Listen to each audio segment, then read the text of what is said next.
खबर पीलीभीत से है, जहां शारदा नदी का जलस्तर अचानक बढ़ जाने से दर्जनों गांवों में तबाही मच गई है। खासकर नौचलिया, नगरिया खुर्द और आसपास के गांवों में स्थिति बेहद ही गंभीर बताई जा रही है।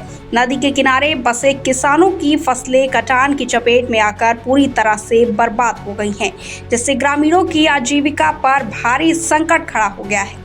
बाढ़ के हालात के बीच ग्रामीण जहां एक ओर अपनी फसल और जमीन बचाने में लगे हुए हैं, वहीं राहत और बचाव कार्य पूरी तरह से नाकाम साबित हुआ है। बताया जा रहा है कि बाढ़ खंड और सिंचाई विभाग द्वारा करोड़ों की लागत से बनाए गए बचाव कार्य, तटबंध और अन्य संरचनाएं सामान्य जलस्तर भी नहीं झेल सकी और बाढ़ आते ही पानी में बह गई।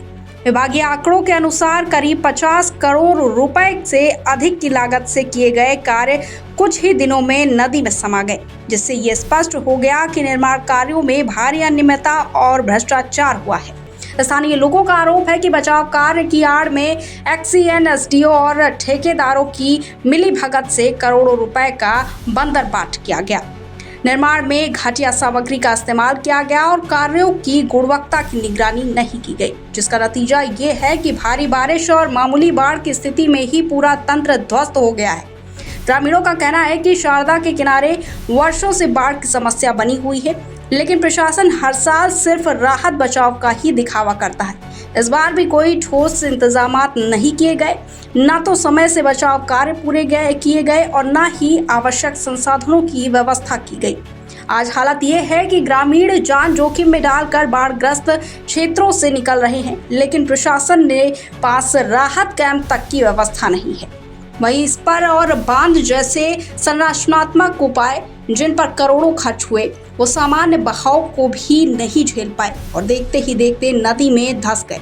इससे ये भी साबित हो गया है कि पूरे कार्य में भारी भ्रष्टाचार और लापरवाही हुई है। कई ग्रामीणों ने यह भी कहा है कि अगर समय रहते ईमानदारी से निर्माण होता तो आज हालात इतने भयावह नहीं होते।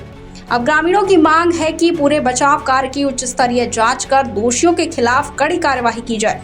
साथ ही बाढ़ग्रस्त क्षेत्रों में तत्काल प्रभाव से राहत शिविर, खाद्यान्न और दवाइयां, नाव और अन्य संसाधन उपलब्ध कराए जाएं, ताकि जान माल की और हानि न हो।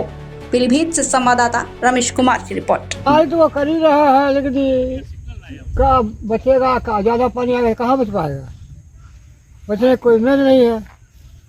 इस समय नदी में पानी कैसा चल रहा है? पानी तो बहुत जोर चल रहा है। फिर कैसा महसूस कर रहे हैं आप लोग?